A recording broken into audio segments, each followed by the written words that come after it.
कल्पनेची बाधा न हो कोणी कारी, कल्पनेची बाधा आवाज हो कोणी गोड लावा, आवाज सगळे आवाज गोड लावा थोडे.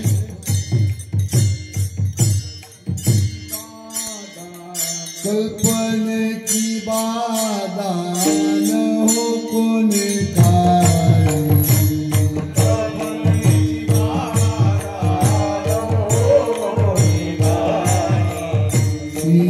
संत मंडळी सुखी आसो, संत मंडळी सुखी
अकल्पाविष्य व्हावे तया कुळा माझी आस कळा हरीच्या दासा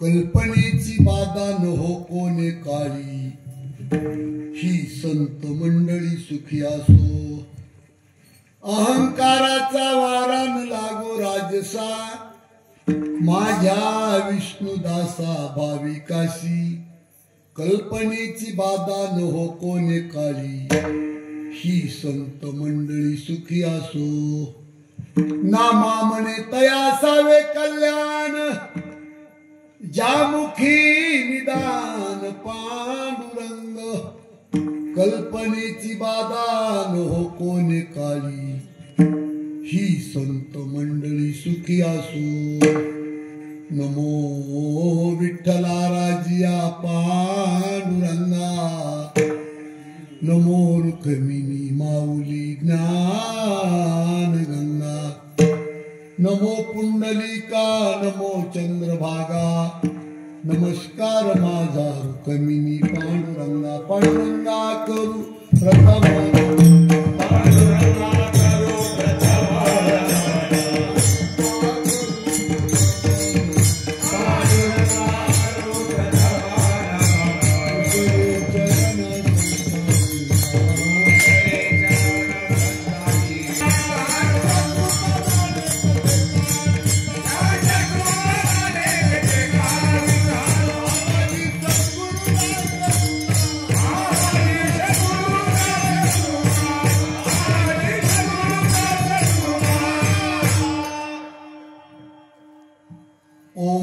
ज्ञानेश्वरा करुणाकरा दयाळात्मचा अनुग्रह लाधलो पावन झालो चराचरी मी कला कुसरी काहीच नेनो बोलतो वचन्याती भाविकात्मचा अनुग्रह लाधलो पावन झालो चराचरी जय हनुमान ज्ञान गुण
अकल्पाविष्य व्हावे तया कुळा माझी सकळा हरीची आदासा कल्पनेची बाधा न हो कोणी काळी ही संत मंडळी सुखी असो प्रस्तुत प्रसंगी सेवेकरता निवडलेला अभंग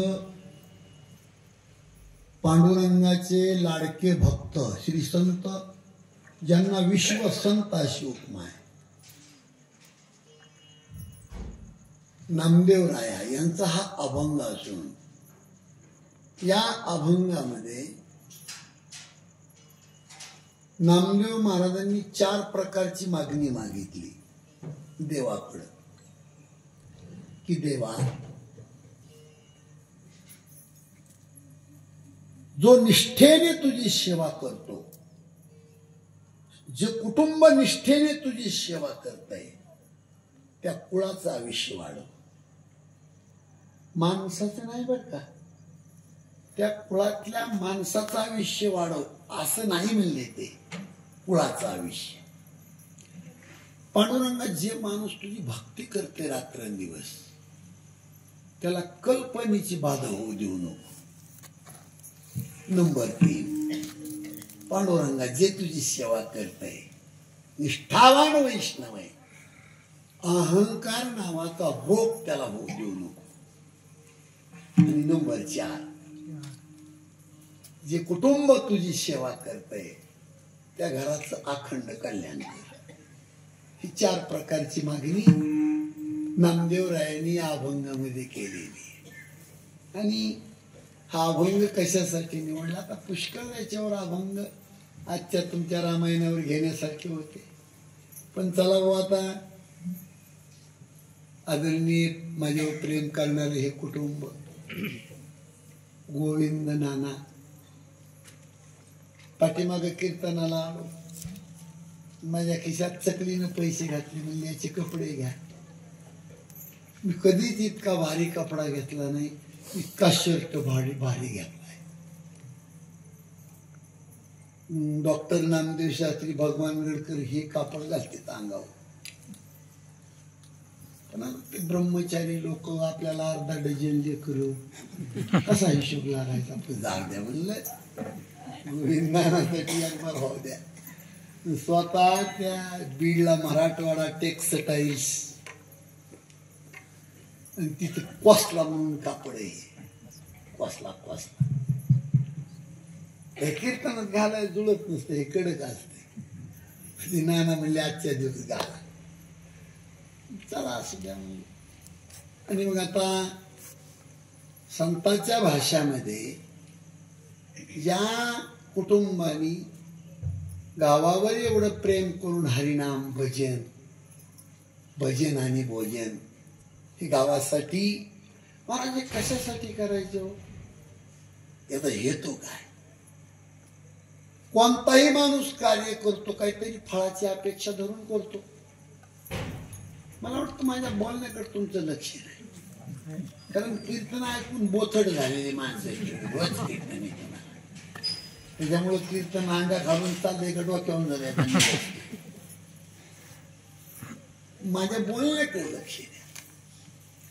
हे करायचं कशासाठी महाराज? तुम्हाला महत्वाचा मुद्दा सांगतो. ज्या माणसाला वाटतंय माझं कुटुंब आनंदाने जगावं,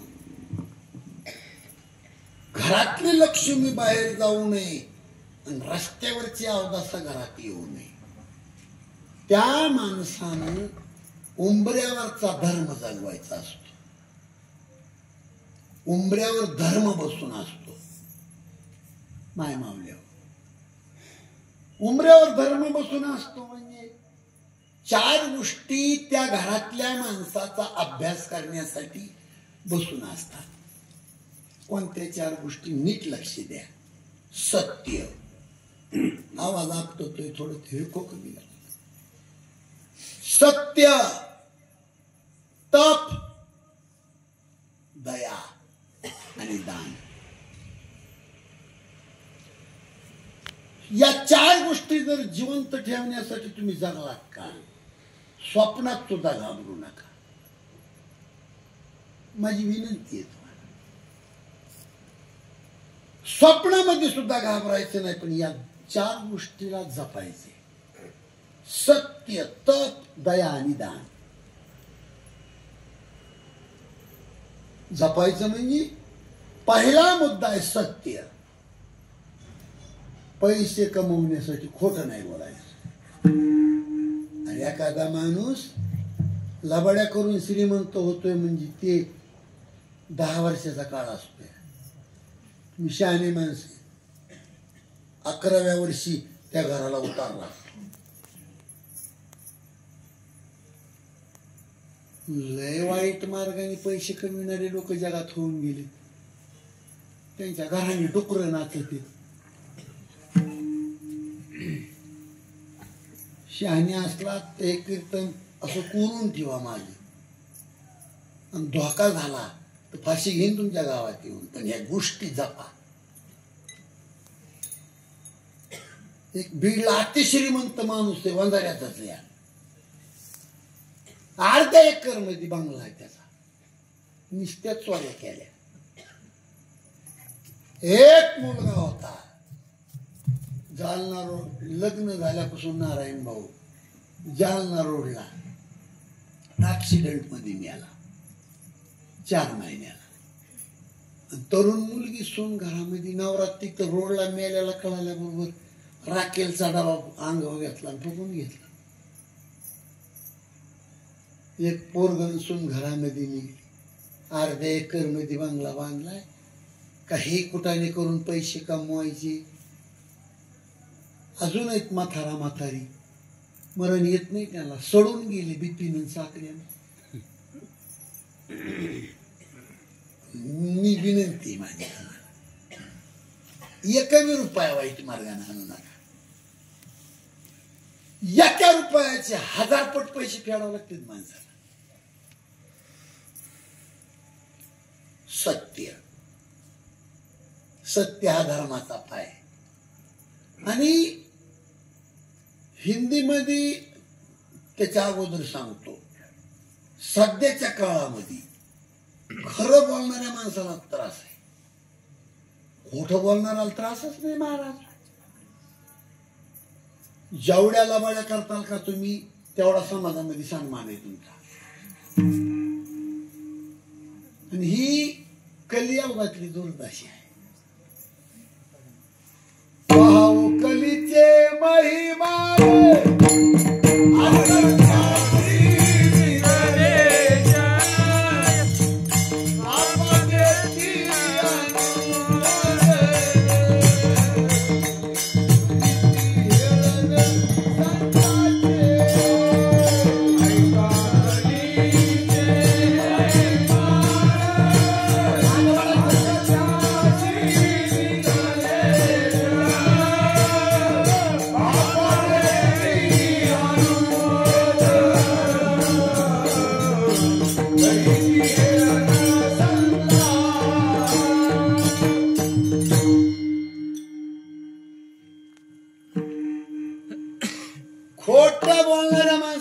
शिल्लक राहत नाही.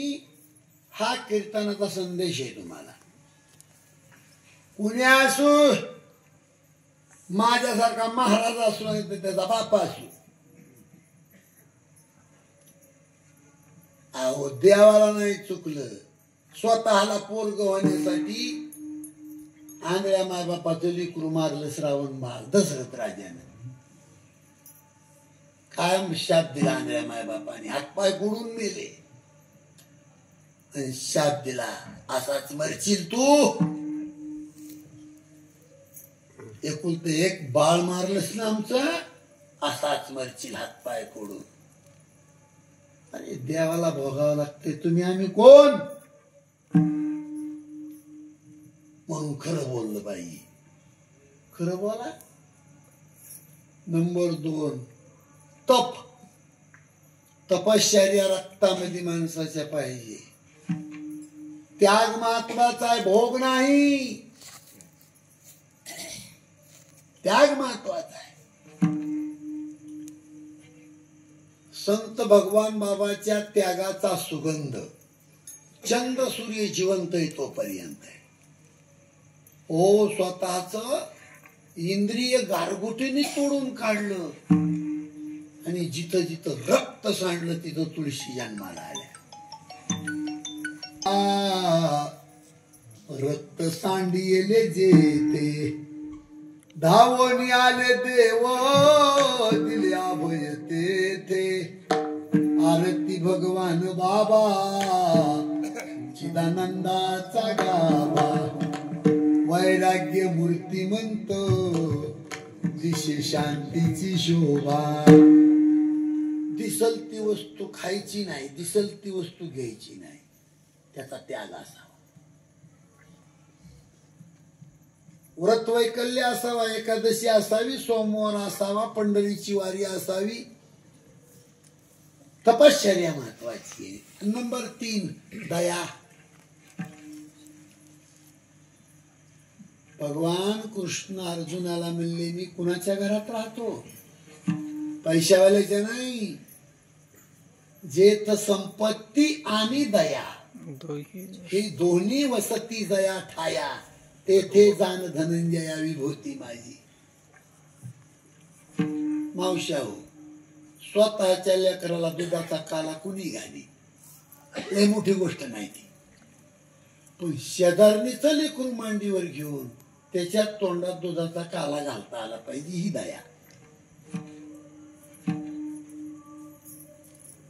धर्म म्हणजे काय? त्या साने गुरुजींनी शाळेमध्ये गीत पाठवले, सुंदर गीत आहे.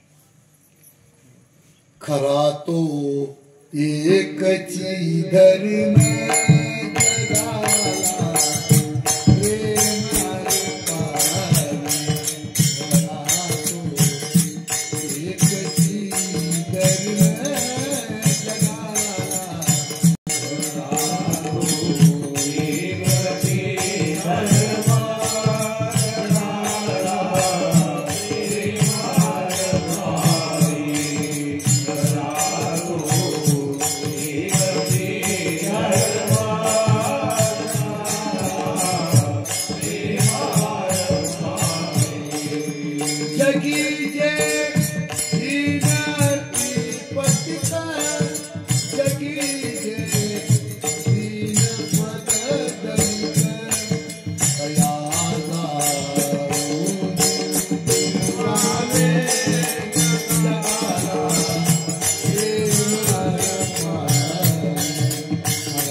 पित्राचा दिवस होता. पित्र करतात काही आणि नाथ महाराजाच्या घरी पुरणपोळीचा स्वयंपाक करीत त्याचा सुगंध रस्त्यावर येत होता. नाथ महाराज पूजा करीत होते आणि एक हरिजींची बाई 6 वर्षाचं तिचं लेकरू आणि सरपण आणण्यासाठी चालली होती आणि आदल्या दिवशीपासून लेकरू सुद्धा उपवासी होत. आईला तर भाकर नव्हतीच, लेकराला सुद्धा भाकर नव्हती, पण तो स्वयंपाकाचा सुगंध आला. दारातून जाताना त्या लेकरानं आईला भाकर मागितली. आई, कालपासून भाकर देते म्हणतीस तू, मला किती भूक लागली गाई. लेकराच्या मनातली भावना.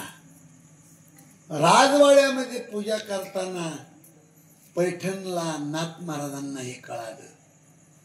पूजा बाजूला सरली, नाथ महाराज रस्त्यावर आले.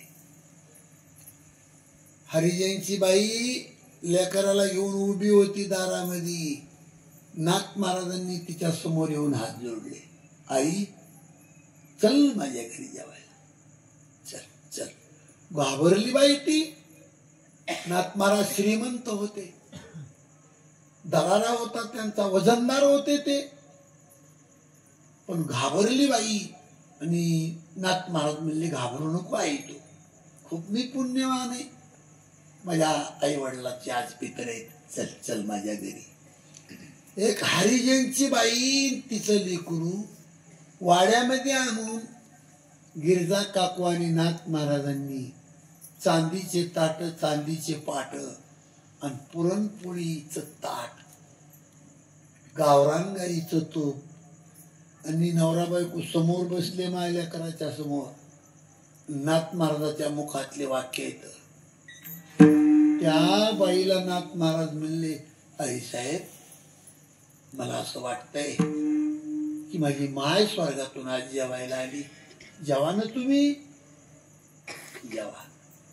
त्या लेकराला गिरजा काकू म्हणते, बाबा जेवा ना, मला वाटतंय माझे वडीलच जेवायला आले स्वर्गातून आज. चांदीचे ताटन, चांदीचे पाट. हरिजयंची बाई जुळण महाराज आपल्याला मला वाटतं तुम्हाला मराठी कळा नका काय बाबा.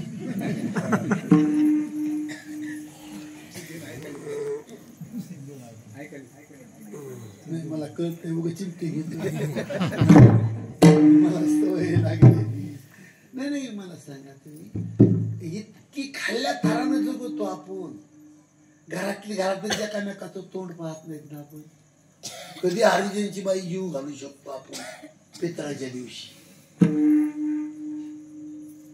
दया हा धर्म आहे दया. आणि चौथा मुद्दा आहे दान. एवढ्या मुद्द्यासाठी हे नानांनी गावासाठी ज्ञानदान आणि अन्नदान केलंय. त्या मुद्द्यासाठी मला इतकं लांब जावं लागलं. चौथा मुद्दा आहे दान.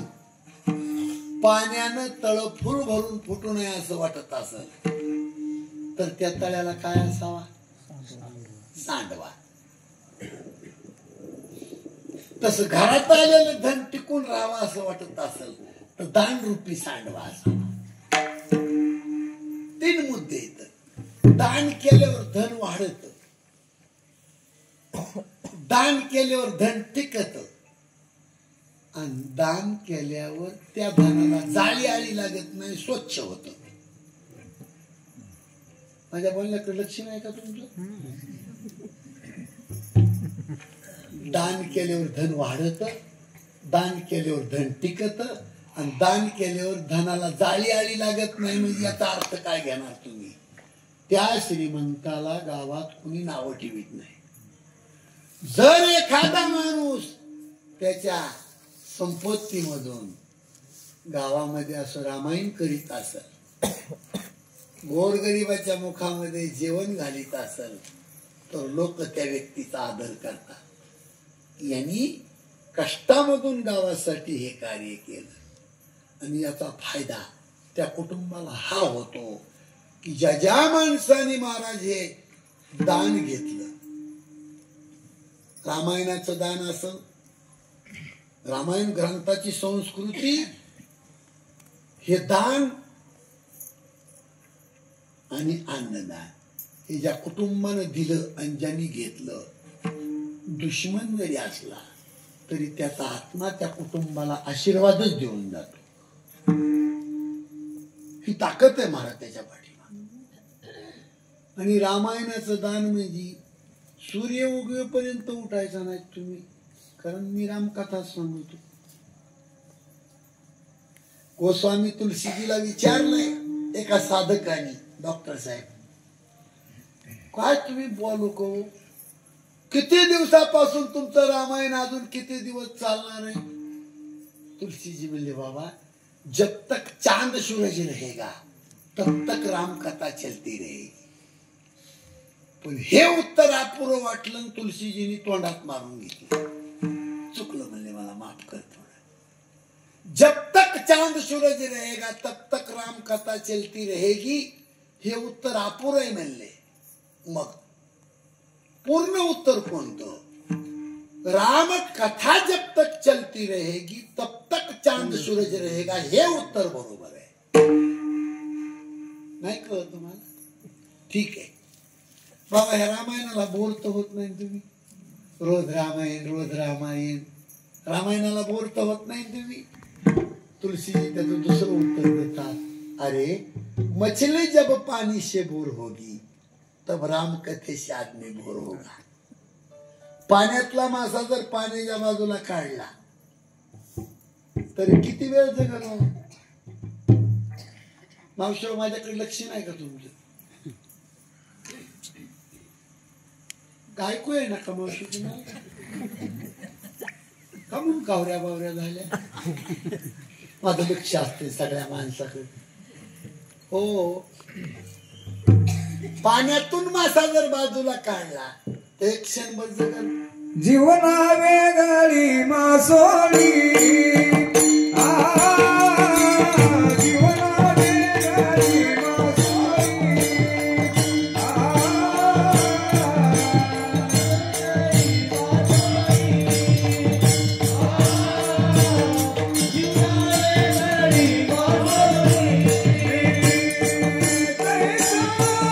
तू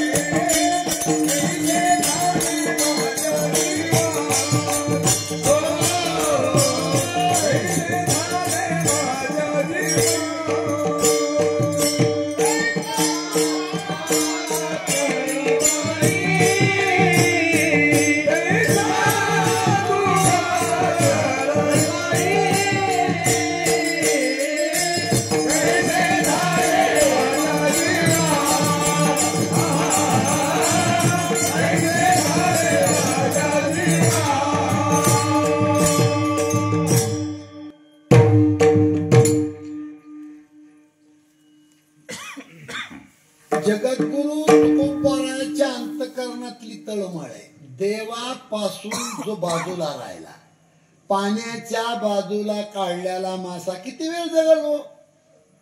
वजा केला आत्माराम, किती वेळ जगू शकता तुम्ही?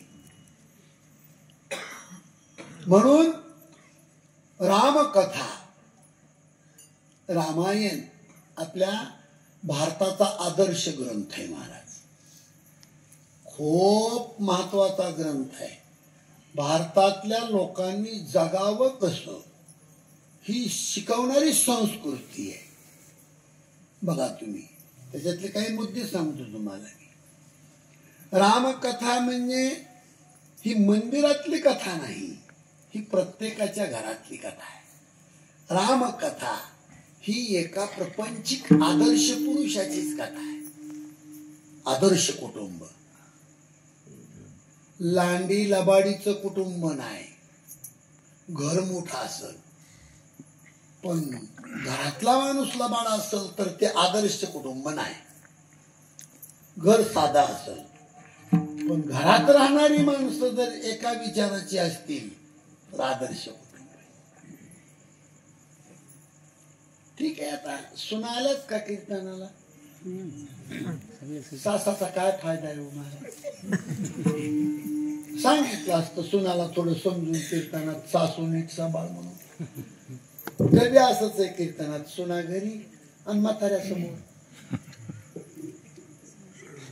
माझ्या बोलण्याचा उद्देश म्हणजे विनोद नाही. मला सांगू तुम्ही, सून आणि घरातली सासू जर एका ताटामध्ये जेवत असल तर मंदिरातल्या रामायणाला किंमत नाही. ते रामायण तिथे आहे. ठीक आहे, त्या सुनाची सासू उठल्या बसल्या रामायणाच्या समोर असेल पण घरी आली की सुनाला फडा फडा फडा फडा फडा फडा. कशाला जाती रामायणाला गर्दी? काय चवय त्या रामायण ऐकण्याला? खूप रामकथा म्हणजे मर्यादा पुरुषोत्तमाची कथा आहे. मर्यादा, स्त्रीच्या रक्तामध्ये मर्यादा असावी. आता काय शिकलेल्या स्त्रियांनी वाटोळं केलं संस्कृतीचं? शिकलेली बाई स्वयंपाक करून नवऱ्याला घालीत नाही, ती हॉटेलवर जेवावं लागतं. यार डॉक्टर खरंय खोट? हो, शिकलेल्या बाईने जेवढा सत्यनाश केला तुमचं बघा बाबा कसली बाई लय हुबल. विठाला विठाला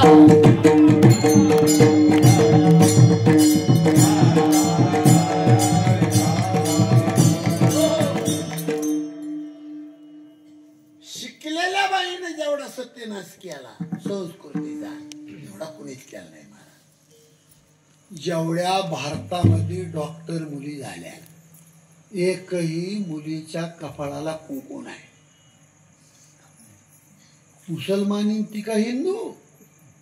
भारताची ओळख आहे कपाळाला तिलक लावणे आणि पाकिस्तानची ओळख आहे कपाळाला तिलक न लावणे.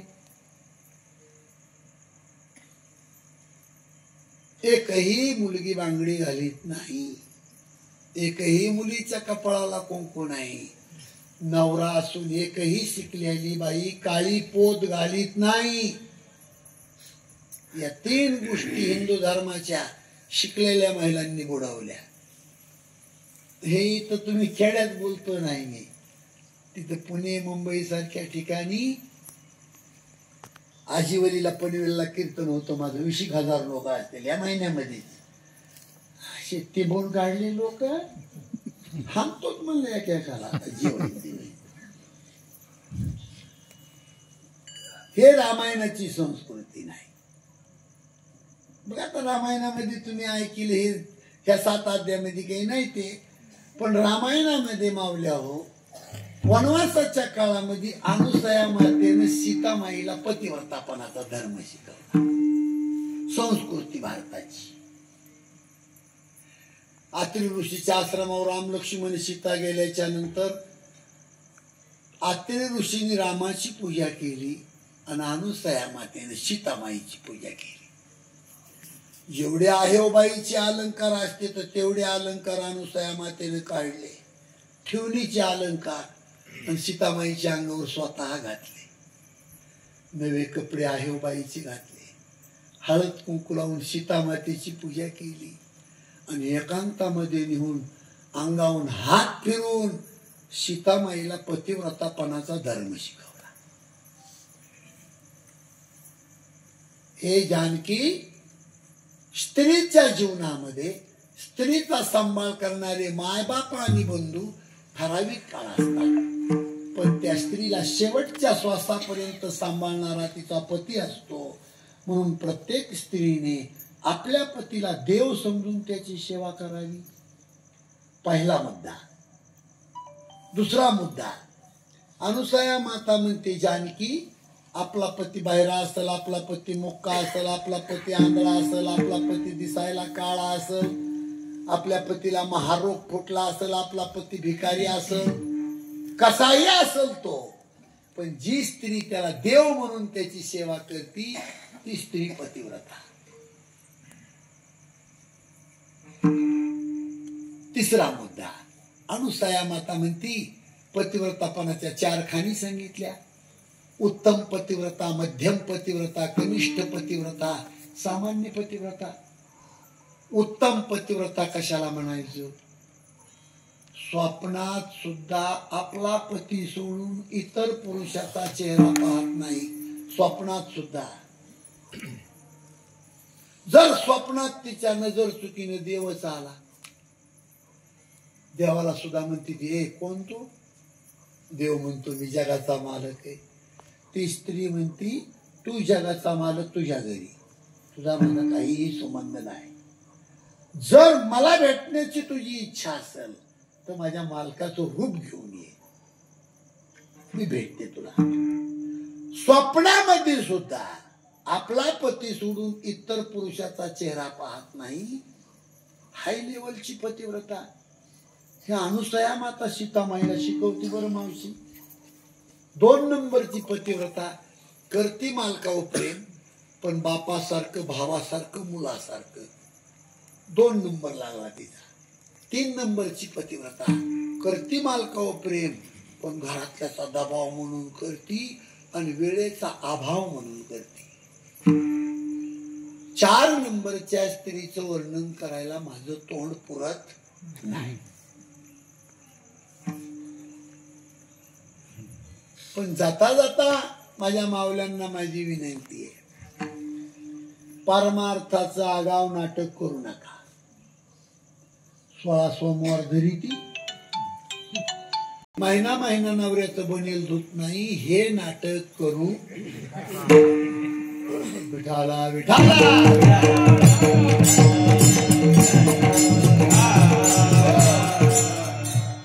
रोज सकाळी उठून करावे पतीचे दर्शन, आपुल्या पतीला व नित्य माना तुम्ही द्यावा प्रमाण. जरी का पती राग भरले बाईनं बोलावा हसून, अपराधाची क्षमा मागावी पदरे पसरून. जमन काय मावशी होईल तुम्हाला? पदर पसरी चाल काय असं शक्य नाही ती.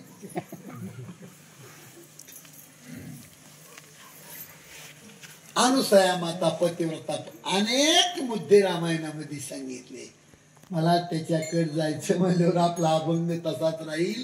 सज्जनानो, अभंग त्याच मुद्द्याला लागू नये. कोणत्या घरामध्ये देव आणि लक्ष्मी नांदते खूप महत्वाचं आहे. काय झालं, एक दिवशी नामदेव महाराज उठले आणि मंडळीला म्हणले, राजाई आज देवाला जेवायला आणायचे घरी. मंडळी म्हणले, अहो चिमणी रडून गेली तर तुमच्या घरात अन्नाचा कण नाही आणि देव आणायचा जेवायला. हिसक्यानं बोलली राजाई. लहान तोंड केलं नामदेव महाराजांनी. द्वादशी होती, पांडुरंगाकडे गेले आणि पांडुरंगाच्या दारात उभा राहून माझ्याकडे लक्ष द्या. पांडुरंगा, आज द्वादशीचं निमंत्रण देण्यासाठी आलोय तुला, माझ्या घरी जेवायला ये. देव म्हणले, नामा अन्नाचा कण नाही तुझ्या घरी आणि मला जेवायला बोलवायचं निमंत्रण देतोस तू. नामदेव महाराज म्हणले देवा, एखादा गरीब माणूस निमंत्रण देण्यासाठी येतोय. निमंत्रण स्वीकारणाऱ्या माणसाने असं कधी नसतंय म्हणायचं की तुझ्या घरी काय. देवानं ठळक बातमीत सांगितलं, तुझ्या घरी जेवायला मी येऊ शकत नाही. लहान तोंड केलं. नामदेव महाराज रुक्मिणी मातेकडे वशिला लावायला गेले. आणि कसा लावला वशिला बघा ना. आई साहेब, आज दुपारी 12 वाजता माझ्याकडे देव जेवायला येणार आहे, त्याच्यासाठी तुम्ही स्वयंपाकाला चला. रुक्मिणी माता म्हणल्या, देव तुझ्या घरी जेवायला शक्यच नाही, येऊ शकत नाही देव तुझ्या घरी जेवायला. नामदेव महाराज म्हणले, खोटं वाटत असलं तर देवापर्यंत चला.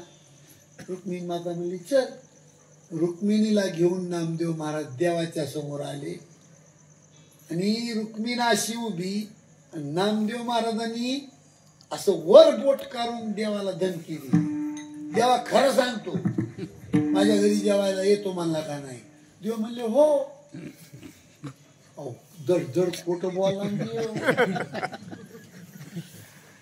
आता देव हो म्हणल्यामुळं रुक्मिणीला स्वयंपाकाला जाणं आलं का नाही. रुक्मिणी माता नामदेवाच्या घरी स्वयंपाकाला,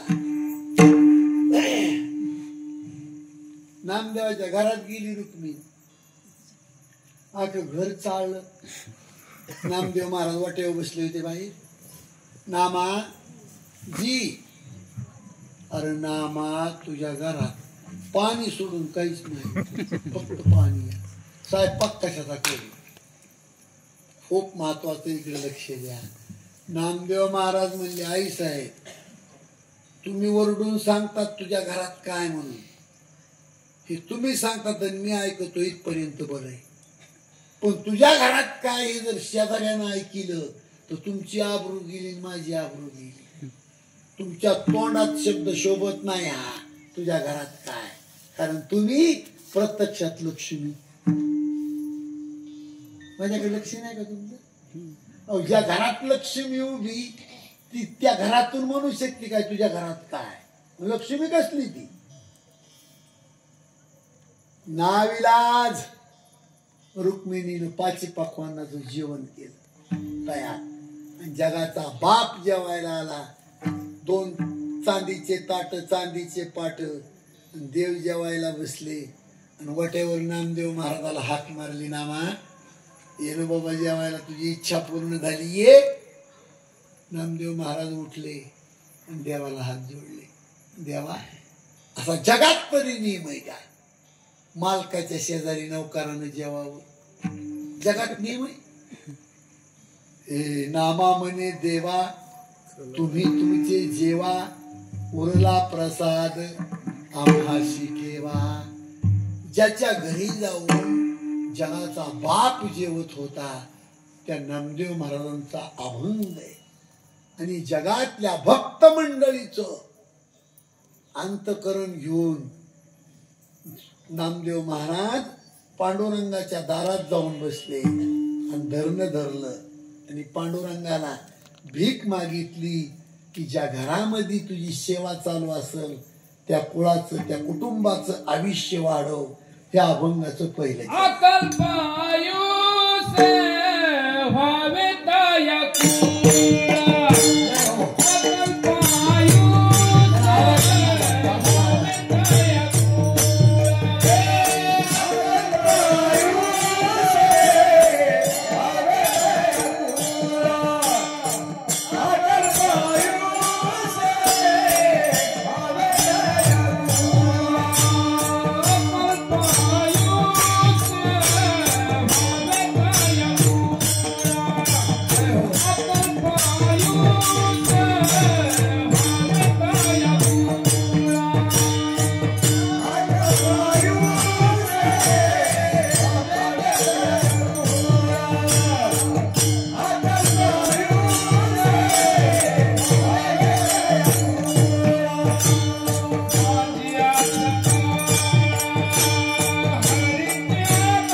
पायरीवर बसले आणि तुमच्या आमच्यासाठी देवाला भीक मागितली.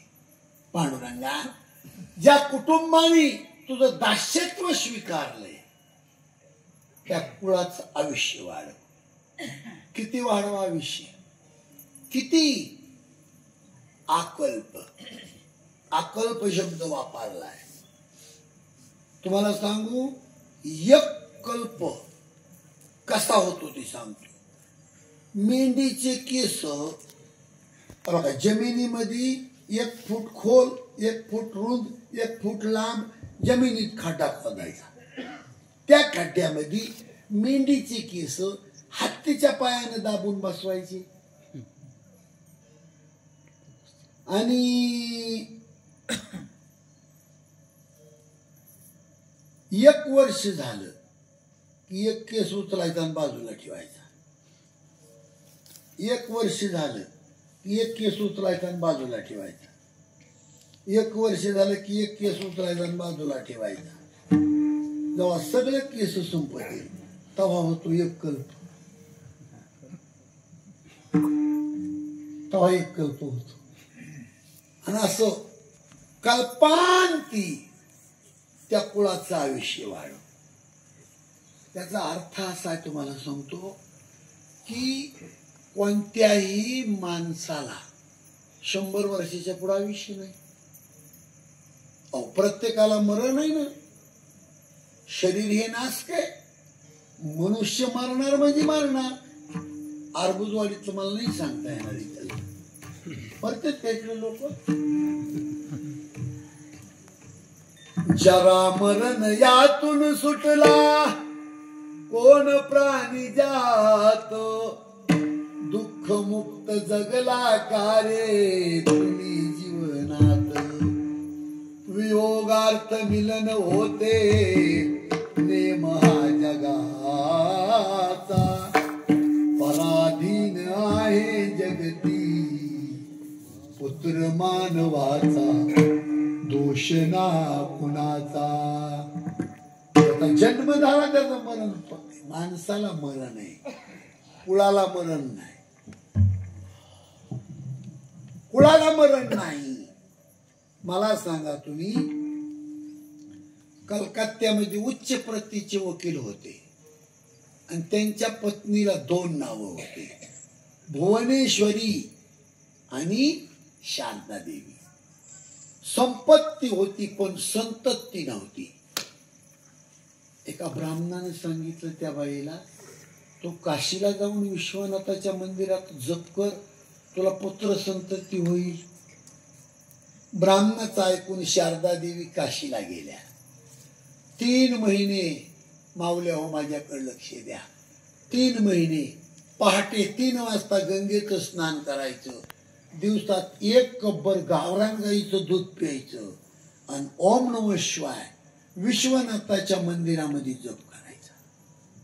शारदा देवी 3 महिने संपले. रात्री 1 वाजता स्वप्नामध्ये काशीचा विश्वनाथ येतो. आई, जग प्रसिद्ध हिरा तुझ्या पोटी जन्माला येईल. प्रसाद दिला भगवान शंकराने. तो प्रसाद घेऊन शारदा देवी कलकत्त्याला आला आणि तो प्रसाद आपल्या मालकाच्या हातावर ठेवला. मालकानं तो प्रसाद सेवन केला. त्याच महिन्यामध्ये ती बाई गरोदर राहते. 9 महिने 9 दिवस भरले त्या बाईचे आणि तिच्या पोटी स्वामी विवेकानंद जन्माला आले. हा भारताचा इतिहास आहे.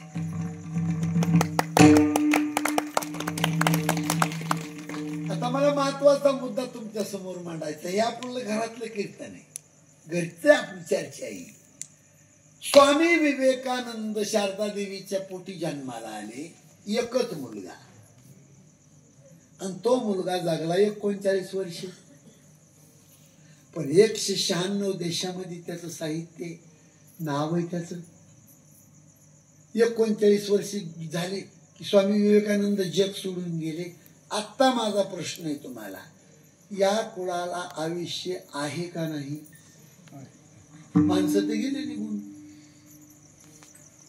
माझ्याकडे लक्ष नाही वाटतंय तुमचं. अहो, त्या कुळाला आयुष्य नसतं. तर स्वामी विवेकानंदाचं नाव या नारदाच्या गादीवर कोणी घेतलं असतं बाबा? नामदेव महाराजाच्या पहिल्या चरणाच्या अभंगाचा अर्थ असा आहे की असा वाघ त्या कुळामध्ये जन्माला येऊ दे की चंद्र सूर्य आहे तोपर्यंत त्या घराचं नाव जिवंत राहावं. मग भक्तीच्या स्वरूपात, दानशूराच्या स्वरूपात किंवा वीराच्या स्वरूपात जननी जने तो भक्त जने दाता या शूर नाही तो जननी वाज भली क्या खोते हो नूर. लक्ष्मणाला सुमित्रा मातेनं सांगितलंय, मावशी माझ्याकडे लक्ष आहे का तुमच्या? लक्ष्मणाला सुमित्रा मातेनं सांगितलंय जा 14 वर्षी सेवा करायला रामाची, पण स्वप्नात सुद्धा रामाबद्दल तुझ्या मनात भेद आणू नको. रामायणात उल्लेख आहे तुलसी रामायणात, लक्ष्मणा ज्या बाईचा मुलगा संताची देवाची सेवा करत नाही ती बाई या जगात पुत्रवती ठरू शकत नाही. लेकरा असून वांजुटी बाई आहे ती. आणि जी जिचे लेकर देवाची संताची धर्माची सेवा करतात त्या बाईच्या लेकराला कधीही मरण नाही. हा अर्थ त्या अभंगाच्या चरणाचा आहे. अकल्पाविष्य पावे तया कुळा माझी या सकळा हरीची या दासा. माझा शब्द वापरला बरं का तिथं. खरंच माझी तुम्हाला लय माई मितळमळीनं बोलतो. घरातल्या माणसाला महाराज आपण माझं. एखाद्या माणसाने विचारलं कधी ही बाई तुमची कोण आहे हो? ह्या मावशी तुमच्या कोण आहे? त्या मुलाची ती आई असते, पण तो असं म्हणत नाही मुलगा आज ही माझी माय आहे म्हणत नाही. लय झालं तर शब्द वापरतो आमची आई ही. आमची शब्द तिथं मापात बसत नाही. आमची म्हणजे लांबची, माझी म्हणजे हृदयातली. माझा शब्द जन्माला येतो अंतकरणातून. कितीतरी याच्यावर अभंगाचे प्रमाण आहे, कितीतरी प्रमाण आहे. तू माझी माऊली मी होतो दाताना. तू माझी माऊली मी होतो दाताना.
माझा शब्द तू माझी माऊली मी तुझे वासरू.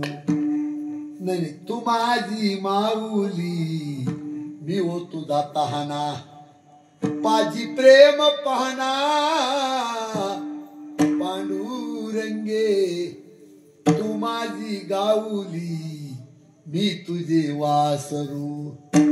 काही जिव्हाळा आहे मला त्या शब्दामध्ये.